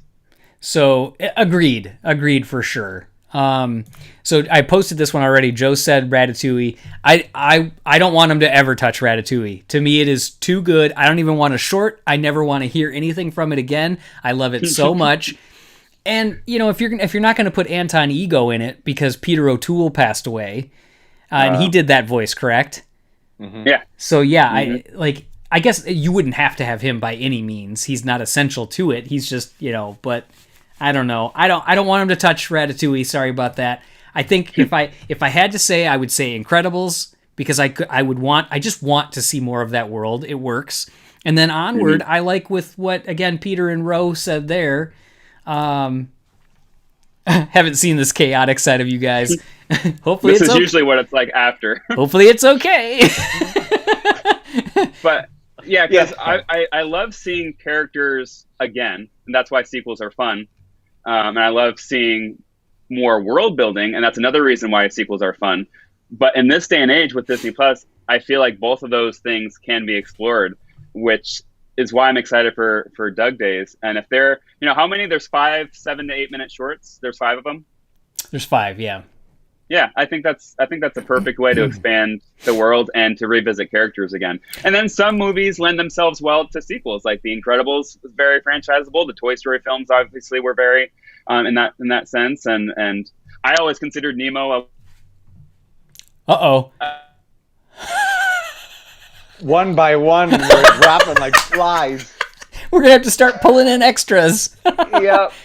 Oh no, Dan's What happened? Your internet. You were like, yeah. Speaking of Nemo, and it froze. You're back now. Uh-oh. Did he lose audio? Did your headphones die? Maybe it was the headphones. So okay. So I'll answer Jace's question here. How about the Ratatouille ride? Will you be protesting the opening at Epcot in October? No. Dan's out! It's over. Wow, that's it. Then there were 2. Oh, wait. He's trying again. What on earth happened? I think it was it your headphones? No. Oh, all right. But anyway, you probably got the gist of what I was saying. So, yeah. So, okay, to answer Jace's question, no. I'm fine with a ride. I don't want to see another Ratatouille movie or short or project, in my opinion. I would not see it. I just think it's too perfect the way it is. Everybody's coming in, the delayed comments because they're on a little bit of a delay through YouTube. Oh, no. So, I think we have exhausted this, right? Is there anything else that we need to chat about? I mean, always, but we can cut it off.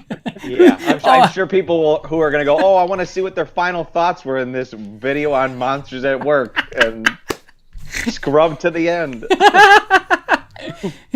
That's true. I love that the people coming in after this has already aired, like, who knows how long from now. Oh, man. Yeah, we're who will actually make it to the end. We're just shy of a 2-hour mark, so how about a Ratatouille video game? I think this is what we need to do. We need to have just like one of these. At you, CJ, with this Ratatouille thing. I know. We need to have a ride. What about a video game? What about a short? What about Disney Plus? What about an extra mug? An extra mug. So I think what we'll have to do is just one of these times just spontaneously go live and bring some other folks in from the chat as well and just talk random stuff. Don't come in with any agenda. Just go live and let's just talk. Would anybody want in the chat? Let us know. Is that something that you would want us to do? Just have a Let's hear it. I like how Dan came into this like, I'm not prepared. I'll jump in, and now he's like, yeah. Gio, he's just shaking his head like. No, this is great. Just more Dan. No. More Dan. I'm sorry, Gio. No, I missed him. I'm really glad he's stealing here. your thunder. No, I'm glad you're here. Gio loved just being by himself these last few times. He's like, gosh. Yeah. I had so much. Yeah, he's like, I had so much room to breathe. I could talk. I could expand my thoughts. Oh man. Okay. All right. So yeah, it seems to be the general consensus here, for sure. That would be great. We're back to Don't Ignore Me. Sounds great, but in the trailer for Monsters Inc., Sully and Mike stumble into the wrong bedroom after Mike misreads what country's name wrong. I would tune in every night. Oh man. Mongolia. Oh, it was on the tip of my tongue. Gio comes in as the ultimate Pixar fan. Yeah, it looks like. Look at that. Gio coming in. Okay, hang on a second. I'm closing off this. Wow. We might, at this point. Did we just end on that high note? Here we go. I mean, that was a high note. Gio, take it away. It's your show now. No. I don't know the outro, so I can't. I'm sorry. Nope, you're in the first position now. Take it away, buddy. No. Well, hey, you know what to do. Head to pixarpost.com. No. Dan, Okay. do you feel like you could do a proper sign-off? Not as good as you or Geo. Well, I hope nobody... I mean, to be honest, I've done it so many times at this point. that Which part? I'm only thinking of like the second. I think I'm missing a part of it. All right. I'm only thinking of. Be sure to stay tuned to pixarpost.com for the latest Pixar news. Bye-bye. Oh, you missed one teeny part. So close. Teeny but part. TJ wants perfection. He doesn't like 99%. Oh, I'm sorry. If you're doing a script vocal read and you're doing a vocal actor, do you think that Bob's Ganaway or any of the other directors are like, oh yeah, we can use whatever you want? Or should we do it one time as how the script says? A lot of Cutter's lines are improv. Sometimes. And, hey, Yeah. You do it once per the script, then you let it go. Alrighty. Okay, what's the script then? What's the script, TJ? Well, I'm only did I gonna miss? I'm only gonna say it if we're truly signing off. Does Gio think he has it? No. Oh. After last week, people saw me tripping through that. I'll never forget that. Dan, I'm saying it again in my mind, and I can only think of how I said it. What am I missing? One All right. word you said? it's well, okay. I didn't miss anything, did I? You missed 2 words. Ah. All right, so I think this wraps it up, right? Okay. All right. Oh, is Dan? Actually, you know what? Nobody's allowed to do the outro. Nobody's getting scale payments for this. Yeah, we don't say Unless a we sign dime, a contract. Jace, okay? Sign the contract. My channel's going to be demonetized. Oh, that's right. We're going to be Duncan. I had you guys all sign the contract. Yeah. Just Exactly. sign right here. For the outro. Yeah. In perpetuity. I can use it on my Yeah, if you guys record it here, I'll use it in other ones as well. I'll use it as the real outro for the podcast. All right. All right, Gio. This is Can I please hear Gio's outro? I want to hear it. All right, Geo, give it a try. Since it's Geo Post now, it's not Pixar Post, it's Geo Post. Gio. Well, it's the rebrand we've all been waiting for. Yeah. All right, you guys know what to do. I can't do it. All right, here we go. I can. All right, I'll kick you off. All right, you guys know what to do. All right, you guys know what to do. Head to Pixar Post time. I can't. Dan, take it away. All right, here we go. I missed Here 2 we words. go. I can't do it. My finger is on the finish button where I'm going to wrap after we say this. Bye, All right, everybody. Well, I'll throw this up because I'll say TJ, Dan, and Jace, 3 legends together. Wait a minute. What about Geo? Poor Geo. Man, I feel like wow. Jace is like Curly, and I'm just Shemp. I'm just the second one. Yeah, who cares? Oh, man. Well, next week, Geo will be back.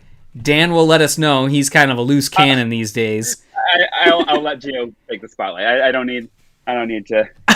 You don't need any trouble? I don't need to ruffle any feathers anymore. Oh, okay. I always feel.